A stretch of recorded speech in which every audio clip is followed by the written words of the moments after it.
सुबह के ठीक 7:45 थे। हल्की धूप गांव की संकरी गलियों में उतर रही थी।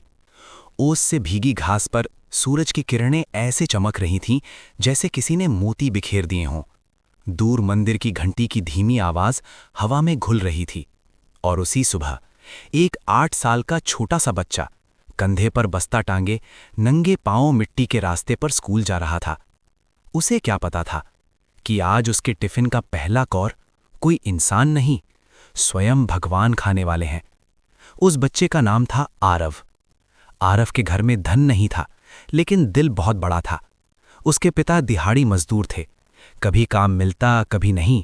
माँ गांव के बड़े घरों में बर्तन मांजती थी। छोटा सा कच्चा घर, टूटी खिड़की, एक पुरानी चारपाई और दीवार पर टंगी भगवान की छोटी सी तस्वीर।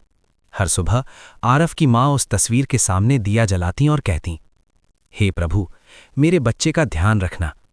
आरव पास खड़ा होकर हाथ जोड़ लेता। एक दिन उसने मासूमियत से पूछा, माँ, भगवान सच में मेरे साथ जाते हैं क्या? माँ ने मुस्कुराकर उसके सिर पर हाथ फेरा। अगर तुम उन्हें अपना दोस्त मानो तो वो हमेशा तुम्हारे साथ रहेंगे। उस दिन से आरव ने भगवान को दोस्त मान लिया। वो रास्ते में चलते चलते बातें करता।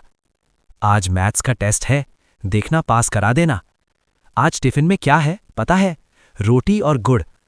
माँ रोज जो बनता वही टिफिन में रख देती, कई बार सिर्फ सूखी रोटी और नमक। उस दिन भी घर में सब्जी नहीं थी। माँ ने 2 रोटियां और थोड़ा अचार डिब्बे में रखा। आंखों में हल्की शर्म थी। बेटा, आज बस इतना ही है। आरव हंस पड़ा। कोई बात नहीं माँ, मैं और भगवान बांट लेंगे। माँ ने सोचा बच्चा मजाक कर रहा है, लेकिन उस दिन कुछ अलग होने वाला था। स्कूल के रास्ते में एक पुराना पीपल का पेड़ था। उसके नीचे अक्सर कोई नहीं बैठता था, बस सूखी पत्तियां, थोड़ी सी धूल और हवा की सरसराहट। लेकिन उस दिन वहां एक बूढ़ा बैठा था। लंबी सफेद दाढ़ी, फटे हुए कपड़े, लेकिन आंखों में अजीब सी चमक। आरव धीरे धीरे पास से गुजरने लगा। बूढ़े ने आवाज दी, बेटा। आरव रुक गया। टिफिन में क्या है आज? आरव ने सहजता से कहा, रोटी है, आप खाएंगे? बूढ़ा मुस्कुराया, अगर दोस्त समझकर खिलाओगे तो खा लूंगा।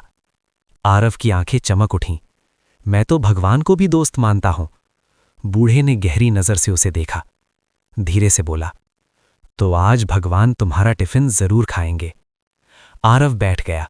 उसने डिब्बा खोला, 2 रोटियां निकालीं, एक आधी खुद के लिए रखी, आधी बूढ़े को दे दी। जैसे ही बूढ़े ने पहला कौर खाया, हवा अचानक तेज चलने लगी। पीपल के पत्ते जोर से हिलने लगे। दूर मंदिर की घंटी अपने आप बज उठी। आरव ने चौंक कर चारों तरफ देखा। एक पल के लिए उसे लगा बूढ़े के चेहरे से हल्की सी रोशनी निकल रही है, लेकिन अगले ही क्षण सब सामान्य था। बूढ़ा मुस्कुरा रहा था। बहुत स्वाद है, उसने कहा। आरव खुश हो गया। उसने भी रोटी खाई। स्कूल पहुंचा तो अजीब सी शांति थी उसके भीतर। दिन अच्छा गुजरा। शाम को घर लौटा तो माँ ने पूछा, टिफिन खत्म किया? आरव बोला, हाँ माँ, आज भगवान ने भी खाया। माँ हंस दी। अच्छा, कैसे थे भगवान?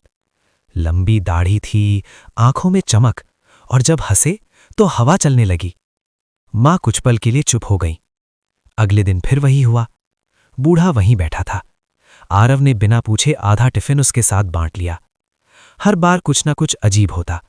कभी अचानक ठंडी हवा चलती, कभी आसमान में बादल ऐसे हटते जैसे कोई रास्ता बना रहा हो, कभी बिना वजह मंदिर की घंटी बज उठती।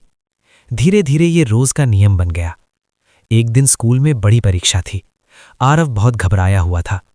पेड़ के पास पहुंचा तो बोला, आज डर लग रहा है। बूढ़े ने मुस्कुराकर कहा, डर मत, मैं तुम्हारे साथ बैठूंगा। परीक्षा हॉल में पेपर मुश्किल था। पहले तो आरव का दिल बैठ गया, लेकिन अचानक उसे सारे उत्तर याद आने लगे, जैसे कोई कान में धीरे धीरे समझा रहा हो। उसने पूरी परीक्षा आत्मविश्वास से दी। कुछ हफ्तों बाद रिजल्ट आया।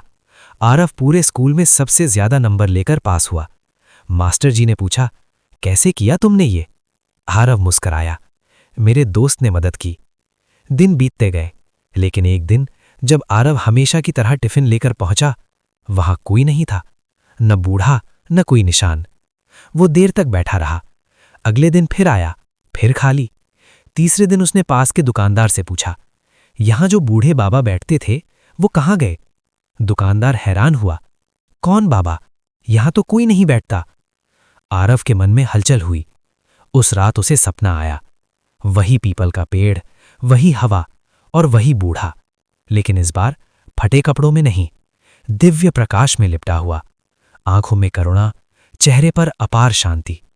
आरव स्तब्ध खड़ा था। बूढ़े ने कहा, बेटा। आवाज गूंज रही थी पर डर नहीं था। तुमने मुझे दोस्त माना, भूखा समझकर खाना खिलाया, इसलिए मैं आया। आरव की आंखों से आंसू बहने लगे। आप भगवान हैं? हल्की मुस्कान।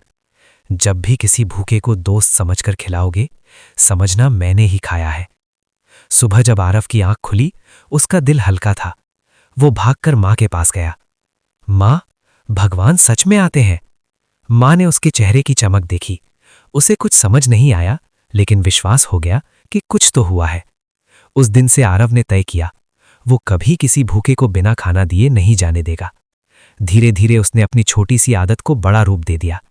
स्कूल में अपने दोस्तों से कहता, जो भी थोड़ा एक्स्ट्रा लाए हम बांटेंगे।